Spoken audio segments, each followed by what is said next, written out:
I think that as we approach in the next year or 2 years, the first of many 500th anniversaries of momentous events from the Reformation, many people in communities, clergy, lay people, are going to start wanting to engage the texts. They're going to want to pick up something, and it's possible that they will think that the 95 Theses might be the place to start. My own view, when they do that, they're going to find a challenging text, some ideas there that will be different than they might expect, and they may be put off. How would you think about encouraging someone to launch into a re-engagement with Luther's thought and works?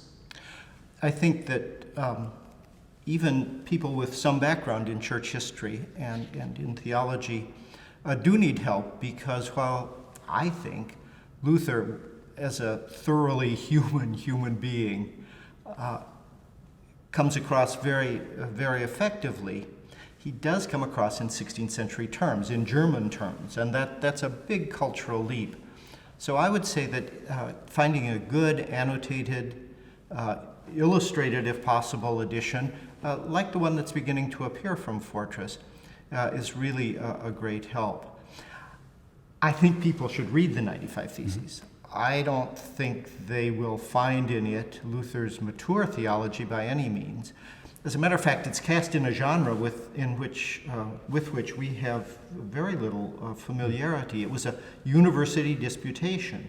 Luther didn't have to present his own position in such a document. He had to provoke discussion. Now, I think the 95 Theses probably do tell us a lot about where Luther was in 1517, in the fall of 1517. His ideas were moving rapidly in the direction of his mature theology. But he raised an issue of pastoral care of some theological importance, and in doing so, because they spread, he not only caused a media revolution, but a kind of revolution in Christian thinking and in Christian life. Speak more to that point, the idea that Luther's concerns, expressed in an academic way, were in fact deeply pastoral. To your point, he followed up the 95 Theses with a document that could be read by common people, by people who he wanted to influence and to shape and to form. So speak a bit to the point that Luther's concerns were academic and pastoral. Yeah, I think that's very important. Luther was a university professor by 1517, but he was also, as an Augustinian friar in Wittenberg, he had some pastoral duties, both within the monastery, but also he aided the pastor of the town church, and so he did have this deep pastoral concern. I think it probably stemmed from his own experience, his own great struggle with his sense of anxiety before the wrath of God because of his sinfulness and the like. And so he wanted to make sure that the comfort of the gospel, which by 1517 he was getting an ever better grasp of, he wanted to make sure that this came across to the common people. He was concerned really on two counts.